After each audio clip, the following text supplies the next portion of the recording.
जय भारत, जय संविधान, जोहार साथियों। एक तरफ संसद के अंदर अमित शाह डॉक्टर बाबा साहेब अम्बेडकर का अपमान कर रहे हैं और दूसरी तरफ दिल्ली के पूर्व मुख्यमंत्री आम आदमी पार्टी के संयोजक ने एक आर्टिफिशियल इंटेलिजेंस से एक वीडियो बनवाया है जिसमें वो डॉक्टर बाबा साहेब अम्बेडकर के सामने खड़े होकर कह रहे हैं कि डॉक्टर बाबा साहेब अम्बेडकर मुझे शक्ति दीजिए, आशीर्वाद दीजिए ताकि मैं आपका अपमान और संविधान का अपमान करने वालों के खिलाफ संघर्ष कर सकूं। और फिर बाबा साहेब उनको आशीर्वाद देते हैं। मुझे शक्ति दीजिए बाबा साहेब ताकि मैं उन लोगों से लड़ सकूं जो आपका और आपके संविधान का अपमान करते हैं।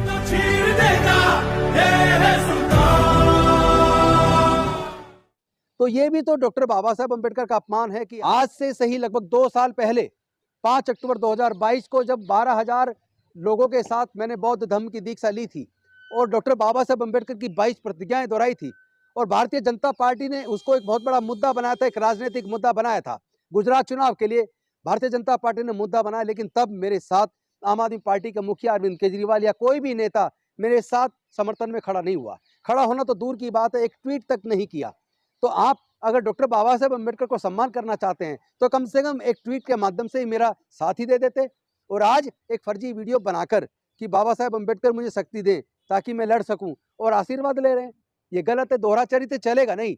देश के लोग सब सच जान चुके हैं, ऐसे चलने वाला नहीं है। उधर संसद के अंदर डॉक्टर बाबा साहेब अम्बेडकर की प्रतिमा को हटाकर एक किनारे पे लगा दिया, उसके खिलाफ हमने इतना बड़ा आंदोलन किया, उस पर भी आपका एक ट्वीट नहीं आया, उस पर तो आप नहीं बोले, आपके लोग भी नहीं बोले। इसका मतलब आप डॉक्टर बाबा साहेब अम्बेडकर का दिल से सम्मान नहीं करते हैं। आप शहीद भगत सिंह की भी फोटो लगाते हैं, आप डॉक्टर बाबा साहेब अम्बेडकर जी की भी फोटो लगाते हैं, लेकिन शहीद भगत सिंह जी ने मैं नास्तिक क्यों हूं ये किताब लिखी, क्या काम कभी आपने पढ़ी है?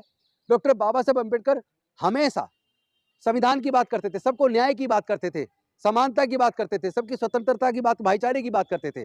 डॉक्टर बाबा साहेब अम्बेडकर संविधान को पढ़िए, वो किसी एक धर्म को बढ़ाने की बात नहीं करते, लेकिन आप करते हैं। ये तो दोहरा चरित्र है। डॉक्टर बाबा साहेब अम्बेडकर अंधविश्वास पाखंडवाद के खिलाफ आर्टिकल 51 इंडियन कॉन्स्टिट्यूशन में कहते हैं साइंटिफिक टेम्परामेंट होना चाहिए, यानी लोगों का, भारत के नागरिकों का वैज्ञानिक दृष्टिकोण होना चाहिए। लेकिन क्या आप वैज्ञानिक दृष्टिकोण को मानते हैं?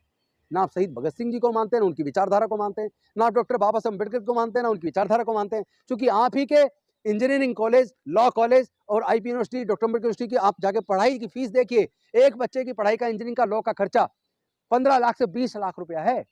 क्या दलित, पिछड़े, आदिवासी, गरीब तो छोड़ो, तमाम जनरल कैटेगरी के भी 75% लोग क्या 15-20 लाख का खर्च करके अपने बच्चों को पढ़ा पाएंगे? क्या उनकी पढ़ाई की व्यवस्था तो कर दो। यही तो मैं आपसे मांगता था कि गरीब बच्चों की पढ़ाई की व्यवस्था कर दो। आप 12वीं तक की बात करते हैं, 12वीं से ऊपर पढ़ने वाले बच्चों की भी तो बात कीजिए। आपके यहाँ कोई स्कॉलरशिप 12वीं के बाद के लिए नहीं है, पहली 8वीं तक के लिए नहीं है। जय भी मुख्यमंत्री प्रतिभा विकास योजना बंद पड़ी है, जबकि आपने अब से 1-1.5 महीने पहले बाकायदा प्रेस कॉन्फ्रेंस करके कहा था कि मैं उसको चालू कर रहा हूँ। आज दिल्ली सरकार ने एक बहुत महत्वपूर्ण फैसला लिया है और मैं दिल्ली के दलित समाज के लिए, एसटी समाज के लिए, ओबीसी समाज के लिए, ईडब्ल्यूएस वालों के लिए एक बहुत अच्छी खुशखबरी लेके आया हूँ। दिल्ली में हमने 2017 में स्कीम चालू की थी, मुख्यमंत्री जय भीम योजना। लेकिन आज मुझे बेहद खुशी है पूरे दलित समाज को, ओबीसी समाज को, ईडब्ल्यूएस, हमारे गरीब भाइयों को बताते हुए कि आपके बच्चों के लिए आज दिल्ली सरकार ने इस स्कीम को दोबारा चालू कर दिया है। लेकिन नहीं हुई। मैं इंतजार कर रहा हूँ, कब करेंगे? मैं आपसे निवेदन करता हूं कि इस तरह के झूठे प्रपंच रचने के बजाय आर्टिफिशियल इंटेलिजेंस से बाबा साहब आपको आशीर्वाद दे रहे हैं, ऐसी वीडियो बनवाने की बजाय उनकी बात को मान लो। जो वो चाहते थे देश में नागरिकों को क्या क्या अधिकार मिलने चाहिए, उसको लागू करो, तब अच्छा लगेगा। अदरवाइज इस तरह की नोटंकी प्लीज बंद कीजिए अरविंद।